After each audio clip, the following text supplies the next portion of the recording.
자, 교과서 212쪽입니다. 자, 오늘은 역함수에 대해서 배우는 시간을 가질 겁니다.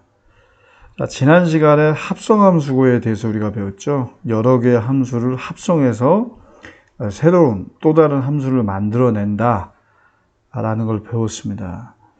역함수는요, 어떤 대상이 있어요. 대상이. 그 대상을 가지고 또 다른 함수를 만드는, 그러니까 여러 개의 함수를 합성시키는 건 아니고요. 일단은 먼저는 어떤 함수가 주어지고 그 함수의 역함수. 그러니까 역함수란 말 자체가 독립적으로 쓸 수가 없어요. 어떤 대상이 분명히 있어요. 여기서 써있죠. 주어진 함수의 역함수. 그러니까 주어진 함수랑 또 다른 함수를 만드는 방법 중에 하나예요.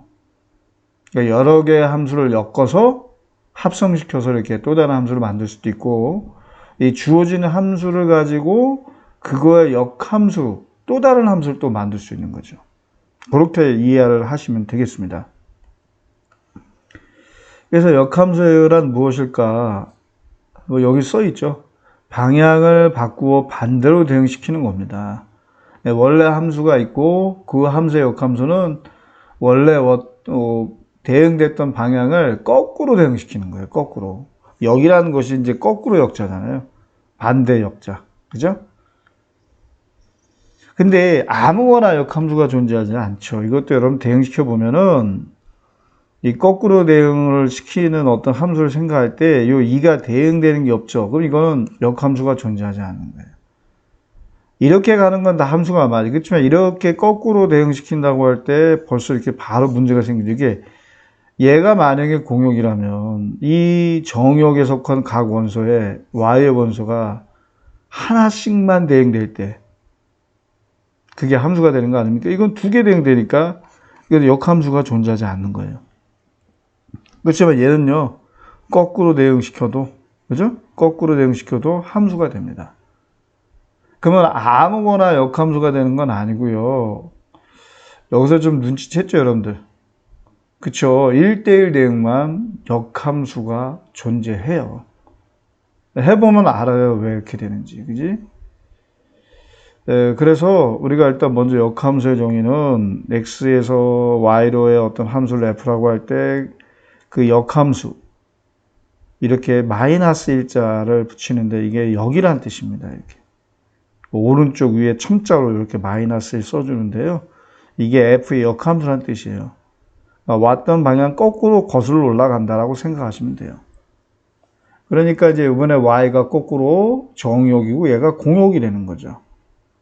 그래서 요 f의 역함수에 의하여 y가 x로 대응되는 겁니다. 근데 원래는 f에서 x였잖아요. 그죠? 요 뜻입니다. 그러니까 요게 좀 같은 거예요, 여러분들. 그래서 y는 fx란 말과 x는 f, 이걸 인버스라, f 인버스, 이걸 읽을 때 f 인버스 y 있거든요. 이거나 같은 거예요. 단 역함수가 존재할 때. 그래서 여기도 써 있잖아요. 1대1 대응이고. 그러니까 1대1 대응일 수밖에 없어요. 역함수를 가지려면 여기 개념력에도 우리가 살펴봤잖아요. 그죠? 네. 그래서 어떤 함수가 역함수를 갖는다고 할 때는 기본 전제 조건이 특별한 언급이 없어도 1대1 대응만 존재하는 겁니다. 1대1 대응이 안 돼 역함수가 갖는다. 그거 자체가 모순이에요. 네. 뭐 1대1 대응이 눈에 보이잖아요. 그죠? 역함수가 존재하고 존재성을 확인한 다음에 이제 얘를 찾을 수가 있는 거죠. 그러면 3에서 1로 대응되는 거 맞죠? 2에서 요 F 인버스 2라고 하는 요 놈은 요 Y에 속하는 원소입니다. 요 2가 아닙니다. 절대로. 요 2예요. 전혀 달라요. 3으로 대응되는 거죠. 네. 이거 우리가 역함수 쓸 때 요 원소들은 반드시 공역에 속한 원소들이에요. 정역에, 그러니까 여기서 같은 2, 3이라고 여기서 같은 그 2, 3이 아닙니다. 여러분들. 그러니까 숫자로서만 같은 거지. 그죠? 이 속한 영역이 다른 거예요. 그걸 주의하시기 바랍니다. 자, 이제 그 다음 내용을 보도록 하겠습니다. 자, 문제 1번 볼까요? 일단 역함수가 존재할 필요 충분 조건은 1대1 대응이라고 얘기했잖아요. 그러니까 여러분 6이 7로 대응될 수밖에 없는 거예요. 당연한 거예요. 그러면 7이 6으로 대응되는 거죠. 역함수에 의하여. 거꾸로 가는 거니까. 그죠? 이겁니다. 이거. 네. 너무 쉽죠? 그 다음에 A가 8로 대응되는 건데요. 8은 여기서 8은 어디에 속하는 원소입니까? 그렇죠? X에 속하는 원소잖아요. 그죠? 그러니까 A는 1이 될 수밖에 없다. 그죠? A가 뭐 또 다른 값을 절대 가질 수 없어요.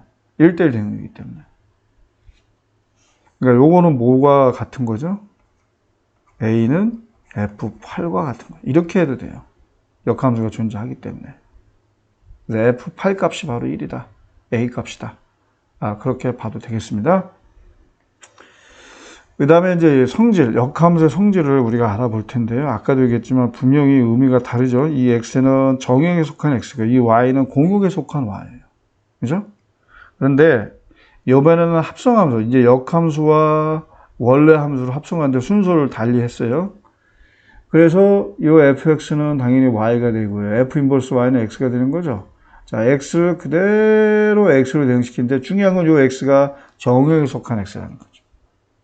이제 순서를 달리 했습니다. 분명히. 이 y는 어디 속한 y이다? 바로 이 라지 y, 원래 공역에 속했던 겁니다. 그죠? 근데 f 인버스 y는 어디로 가요? 당연히 x로 가죠. fx는 다시 뭡니까? 당연히 y로 가는 거니까 y를 y로 대응시키는 거죠. 근데 이 y는 중요한 게 뭐예요? 공역에 속하는 원소라는 거죠. 근데 둘 다 공통점은 뭡니까? 순서를 달리해서 합성을 했는데 중요한 건 어떤 함수끼리 합성하고 보니까 자기 자신과 그 역함수를 합성했을 때는 결과는 항등함수가 나와요. 항등함수가. 근데 중요한 거는요. 어디에서의 항등함수냐라는 말에 이게 차이점이 있어요. 아시겠죠? 요거는 꼭 주의하시기 바랍니다. 그래서 항상 순서를 달리 합성했을 때는 문제가 분명히 생깁니다. 어떤 문제입니까? 다르다는 거죠. 다를 수 있다. 알겠죠? 그러니까 항등함수로서는 같지만 그 의미가 x에서의 항등함수냐 y에서의 항등함수냐 분명히 달라요. 이따 문제에서 확인해 볼 겁니다. 자, 이상을 정리하면 다음과 같다. 그래서 1대1 대응일 때 아주 중요하죠. 1대1 대응만 역함수가 존재한다. 그래서 y는 fx라든가 x는 f 인버스 y라든가 필요 충분 조건이다. 단 역함수가 존재한다는 전제 조건이죠. 그죠? 네. 그리고 합성을 했을 때 어떤 f와 그 자신의 역함수끼리 합성했을 때는 항등함수로서는 의미는 같지만 어디에서의 항등함수냐 그건 달라요. 의미가 분명히. 자, 그거를 확인할 수 있는 게 바로 2번입니다. 자, 일단은 F 인버스 F인데요. 이게 지금 F가 먼저 시작하는 거거든요. 그러니까 이게 여기가 X가 돼요, 반드시. 그리고 결국 어디로 가요? X로 가는 거예요. 자, F 인버스가 먼저거든요. 그러면 어디부터 시작하고 Y부터 시작하는 거예요. 그럼 결국 종착점은 어디? Y입니다. 자, 이거는 하나만 해볼게요. Y에서 X로 대응시키는 게 이제 F 인버스입니다. 그죠? 이제 A, B, C가 되는 거죠. 자, A는 5로, 요렇게 이제 F가 정의된 거죠. 그러면 요 1이 어디로 갈까요? F 인버스예요. C로 가는 거죠, C로. 그 다음에 3은 어디로 갈까요? B로 가는 거예요, B로. 5는 어디로 가는 거예요? A로 가는 거죠, 이렇게 A로. 그죠? 이거 역함수에 의하여. 결국은 A 자기 자신, B 자기 자신, C 자기 자신으로 가는 거예요. 이 함수에 의하여. 그죠? 그래서 A, B, C, A, B, C라고 할 때 화살표를 이렇게 대응시킬 수 있는 거죠. 그렇지만 순서를 달리했을 때 여기가 시작점이 다르다. 시작점은 여기가 A, B, C인데 여기서는 1, 2, 3이 되는 거예요. 1, 2, 3. 그죠? 도착점도 마찬가지입니다. 그래서 1은 1로, 2는 2로, 3은 3으로 대응되게 되어 있어요. 그러니까 항등함수로서는 의미는 같지만 어디에서의 항등함수냐 분명히 달라요. 아시겠죠? 네. 그러니까 우리가 말입니다. 이거 있잖아요. 만약에 이 함수에서라면, 요거 있죠, 이거는 아예 뭐야? 정의가 안 됩니다, 정의가. 이거를 이 표현 자체가 잘못된 거예요. 여기에서 이 함수 f가 이렇게 정의됐다. 그러니까 이런 표현 자체를 쓸 수가 없는 거다. 그러니까 여러분들 그거 꼭 주의하셔야 됩니다. 아시겠죠? 자, 이제 그 다음에 이제 역함수의 성질, 우리가 역함수의 정의를 배웠고, 이제는 역함수를 이제 실제 구체적으로 어떻게 구할까, 이걸 공부해 보도록 하겠습니다. 함수를 나타낼 때는 일반적으로 정의역에 있는 원소를 x로, 최고의 함수를 y로 나타내요. y는 fx가 만약에 주어졌다면 그 역함수는 이거잖아요. 그죠? 이건데, 결국은 최종적으로 어떻게 합니까? xy 문자를 바꿔서 y는 fx꼴로 이렇게 나타낸다는 것이죠. 그죠? 그러니까 y는 fx가 1대1 대응일 때, 이 역함수 y는 f 인버스 x는 다음과 같이 구합니다. 이거를 x 대 f, 그러니까 x를 y에 관한 식으로 나타낸다는 거예요. 이 얘기가. 그래서 이제 이렇게 정리해 준 다음에 x와 y의 문자를 서로 맞바꾼다는 거죠. 그래야 우리가 역함수의 그래프를, 이 과정을 거쳐야 역함수의 그래프를 그릴 수가 있는 거예요. 아시겠죠? 네.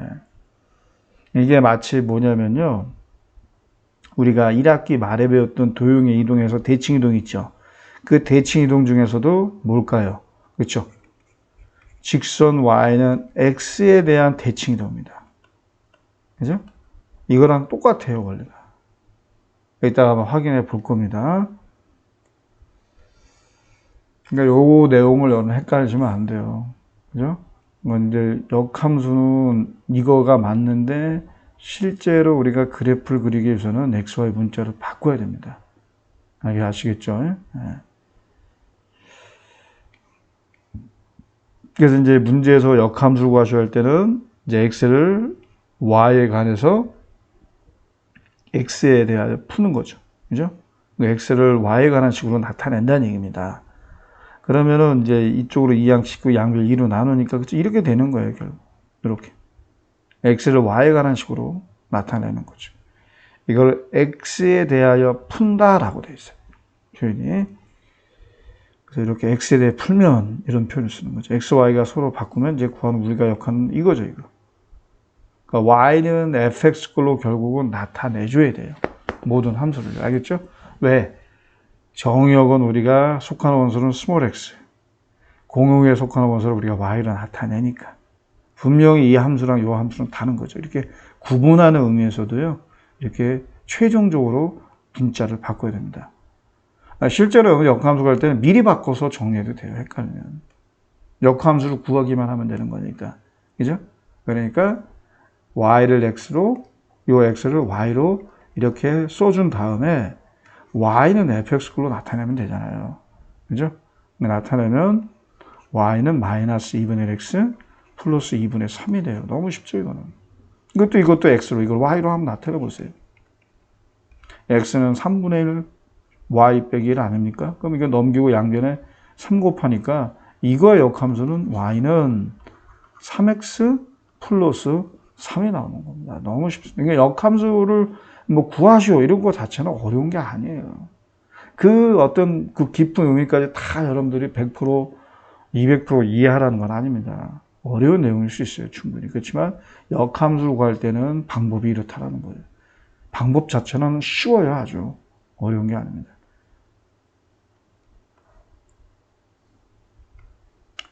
자, f 인버스 2를 구하려고 한다. 그러면 여러분들 이제 f에 의해서 우리가 이 대응되는 값이 2라는 거거든요. 이제 2가 f 인버스에 어디로 대응되느냐. 이렇게 대응되는 이거죠, 이거. 이게 f 인버스 2죠. 요걸 알고 싶은 거죠. 그러면 이게 이제 함수값이라고 보면 돼. f 입장에서는 얘가 함수값이에요, 2가. 그죠? 여기 이제 2가 되는 x값. 얼마입니까? 3이잖아요, 3. 그죠? 3이란 말이에요. 그러니까 이 해영의 방법대로 한 겁니다, 이게. 근데 fx의 역함수를 먼저 구한다면 해도 뭐 상관없죠. 뭐, 어느 방법으로 하든 다 좋은 방법이에요, 이거는. 자, 이제 y는 2x 빼기 4니까 문자를 서로 맞바꾸고 이거를 풀면 되는 거죠. y에 대해. 그죠? y는 fx꼴로 나타낸다면 y는 2분의 x 얼마입니까? 플러스 2가 되는 거 아닙니까? 맞나요? 네. 이게 바로 f 인버스 x를 구하고 다시 f 인버스 2는 여기다 2를 집어넣은 거니까 결과는 3이 똑같이 나옵니다. 맞죠?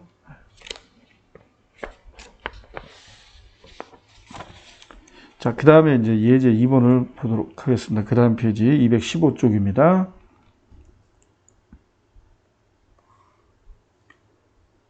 자, 역함수는 자기 자신임을 설명하는 겁니다. 그래서 먼저 x에 대해 풀면 뭐 미리 바꿔도 된다고 아까 얘기했죠. x, y를 서로 바꾸면 이렇게 되고 이게 f 인버스 x가 되는 겁니다.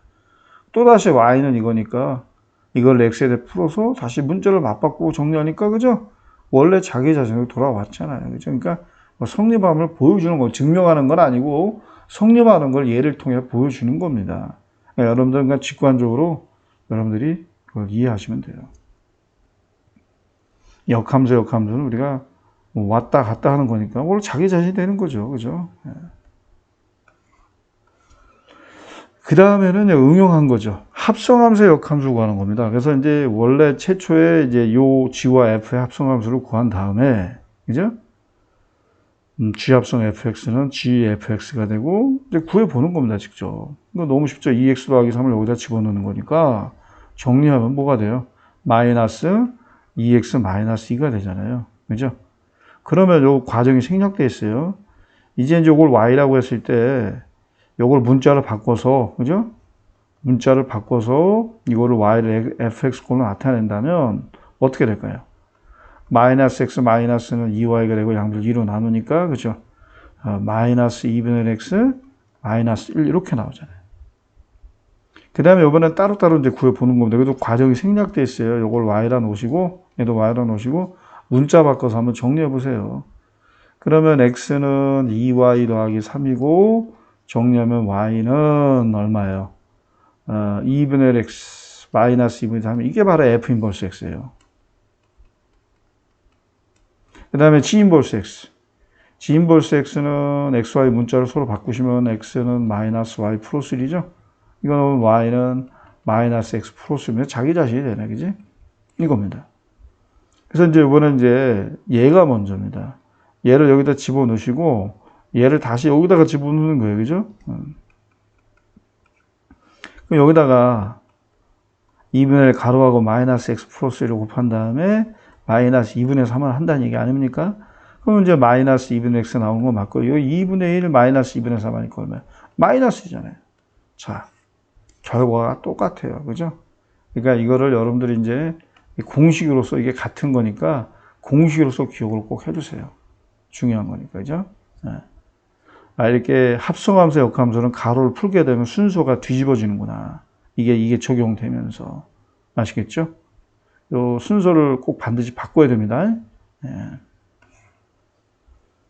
그래서 이제 이렇게 되는 걸 알고 계시고요. 뭐 참고로요, 이것도 여러분들이 얼마든지 성립한다는 거를 합성함수의 성질, 역함수의 성질을 이용하면 얘도 충분히 성립한다는 걸 알 수 있어요. 그냥 참고만 하세요. G 합성 F 합성 H의 역함수는 H 인버스 합성 F 인버스 합성 G 인버스 이렇게 되는 거죠. 여기서부터 얘를 먼저 거꾸로 이렇게 순서가 바뀌는 거죠. 이제 뭐 3개짜리, 4개짜리 얼마든지 가능합니다. 아시겠습니까? 자, 이제 마지막 내용이 되겠습니다. 이제 역함수의 그래프는 어떻게 구하는가? 이미 우리가 역함수를 구했잖아요. 역함수 어떻게 구하는가? 그죠? 합성함수도 배웠고, 역함수, 합성함수도 배웠고. 실제로 역함수를 구해서 그려보면요. 결국 y는 x에 관한 대칭 이동하는 거랑 똑같아요. 역함수라고 구하는 것 자체가요. 그거를 여러분들 실제로 따로따로 그려서 비교해보라는 얘기예요. 그죠? 그래서 결론을 얘기하겠습니다. 따로 그리진 않겠습니다. 자, 이게 직선 y는 대칭을 알 수가 있죠. 그래서 여러분들이 요 점을 하나 대표해서 봤을 때, 그죠? 요 점을 A, B라는 점을 직선 y는 x에 관한 대칭 이동하면 요 b, a로 가는데 이 b, a가 바로 요 역함수 그래프 위에 있다라는 거예요. 다른 데 가지 않아요, 절대로. 대표해서 비교를 해봐도. 그죠? 이거 아닙니까? 이게 당연히 성립한다는 거 우리가 알고 있잖아요. 역함수가 존재할 때, 그죠? 네. 그래서 b, a는, 전 b, a는 역함수 y는 f 인버스 x의 그래프 위에 조밀되는 겁니다. 여기다 b를 집어넣으면 a가 나오잖아요. 그죠? 네. 요 그래프, 그러니까 요 그래프가 바로 이 y는 fx의 그래프. 비교해 봤을 때 이 직선 y는 x와 대칭 관계다라는 겁니다. 그러니까 하나의 점을 대표해서 이렇게 움직여 봐도, 뭐 몇 개의 점을 잡아서 움직여 봐도, 다 이렇게 대칭 관계를 우리가 알게 됩니다. 자, 그래서 이런 건 여러분들이 뭐 직관적으로 그냥 이해하시면 되겠습니다. 그래서 함수 y는 마이너스 3x3의 그래프를 그려보시고, 뭐 한번 우리가 그려볼까요? x축, y축, 원점. 요거는 길기가 마이너스. 이건 이제 먼저 0이 되는 x값, 즉 x절편은 얼마입니까? 1이죠. 여기 지나고 y절편 3이죠. 이쯤이라고 할까요? 두 개를 이렇게 연결하면 돼요, 여러분들이. 검은색으로 하겠습니다. 요거거든요. 근데 우리가 지금 보여야 되는 건 뭐예요? 과연 역함수 그래프가 이 y는 x와 대칭 관계냐라는 거. 이걸 y는 x라고 생각하세요? 그러면 역함수 그래프를 그리시오라는 거는 우리가 대칭 관계만을 이용한다면 대칭되게끔 그려주면 돼요. 예를 들어 요 점이라는 건 두 점만 지나도 하나의 직선을 결정하니까 이 점은 어디로 가겠습니까? 당연히 여기로 갈 거 아니에요. 0,1 하면 3,6로 가는 거 아닙니까? 1,0은 0,1로 가겠죠. 그죠? 네. 여기로 간단 말이에요. 이렇게. 두 점을 연결하면 돼요. 빨간색으로 해볼까요? 그래서 그래프가 이렇게 될 수밖에 없다는 거죠. 그죠? 그렇게 얘를 이용해서 그리려면 y는 x의 보조선을 그려주시고 대칭되게끔 그려주면 돼요. 그리고 이 식을 우리가 생각했을 때 여기가 지금 1이니까 이 직선의 방정식을 그냥 나와 있는 그림만 보고 우리가 생각을 하면 뭐 x절편, y절편 분명하죠? 3분의 x 더하기 1분의 y는 1이잖아요. 정리하니까 뭐 나옵니까? y는 마이너스 3x 플러스 나오거든요. 직접 여러분들이 구해보셔도 역함수를 우리가 구할 수 있잖아요. 이게 나올 수밖에 없습니다. 절대로 여러분들 모순된 결과가 나올 수가 없어요. 아시겠습니까? 자, 결론입니다. 서로가 역함수 관계인 두 그래프는 반드시 뭐다? 직선 y는 x에 관한 대칭 관계다. 그것만 기억하시면 되겠습니다. 자, 오늘 수업 들으시느라고 수고 많으셨습니다. 여기까지 하겠습니다.